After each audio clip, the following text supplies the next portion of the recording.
Mga kapuso, live on the phone is Mr. Raymart Santiago. Hi, Raymart. Yes, hi. Good afternoon.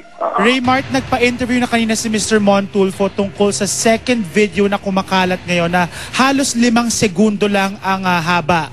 Raymart, anong reaction mo sa kumakalat na pangalawang video na ito? Alam mo na, ano rin ako dahil yun yung, hindi naman yun yung first part ng video. Bale, may first part pa yan, yung una niya akong sinuntok at sinipa, tapos nagkaroon ng awatan. That was the video, yung dulong part na yun ng first part, yung bago sinipa si Claudine. Okay.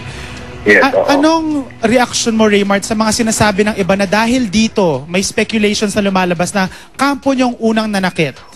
How can you defend yourself? Lilinawin ko, hindi po na yung unang part ng video. Okay. Yan yung dulo ng first part. Yung first part kasi yung tinulak niya ako at sinipa niya ako. Nagkaroon ng konting suntukan, nagkaawatan. Actually, yung video niya parang nagkakahamunan na o sa labas na lang tayo sa labas. Yung kaibigan kong gumanon, kung papansinin niyo, parang hinahamon niya palabas.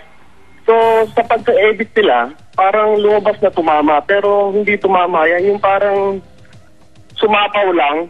Okay, parang so, dumaplis. From yung camera niya, from behind, sumapaw yan, hindi yun tumama. Okay. So pag in-edit nila pa ulit-ulit, so lalabas na parang tumama. Pero sa totoo, hindi yun tumama. Okay, so you're saying this is the middle part of what really happened in Naiya. Sa tingin mo, Raymart, kanino nang gagaling ang mga videos na ito? Naku, hindi ko alam Kasi yung part na yan yung part na nagkahamunan na. Yan yung before niya sinipa si Claudine. Yung sinipa si Claudine nawawala dyan sa video na yan. Tapos yung lumabas nung unang video, yung nagkaroon ng suntukan, yun yung after na sinipa si Claudine. So yan, nangyari before nung kay Claudine na sinipa. At yung nilabas nung video nung unang-una, yun yung after naman. So, yung video na nawawala, yung nasa gitna niyan, tsaka yung first part. So ibig sabihin... lang nila yun. So, mahirap kasi parang pinutol-putol nila Oo, parang may editing na nangyari. 2 seconds na video, tapos pinaulit-ulit nila, tapos pinalalabas nila na kaming kampo namin na una. Siyempre, nakaka-visit, di ba?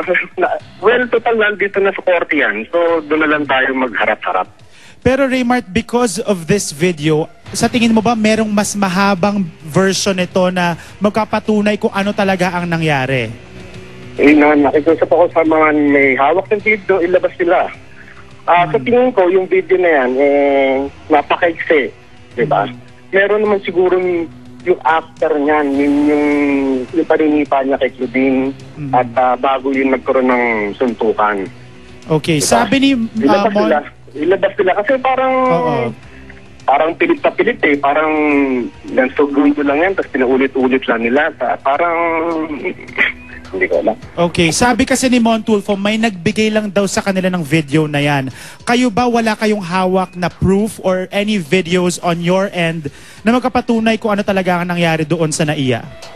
Alam mo sa akin wala kaming hawak na video ngayon. Pero ang storya ko, yung pa rin, mula nung umpisa, yung interview ako dun sa airport, yung nangyari, hanggang ngayon, yun pa rin ang storya ko. Hindi magbabago ang storya ko dahil yun ang totoo nangyari.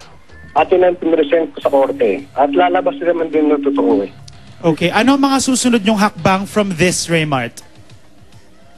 Nagpapasalamat kami at nakuha na namin yung TPO na binigay ng korte at pumabor sa amin. Unti-unti. Lumalabas na rin yung katotohanan. The last time we saw Claudine, she was a bit emotional. How is Claudine handling this, and especially with the release of the second video? Siyempre parang parang yung TPO lumabas, okay, medyo kampante, tapos meron na naman video na ito.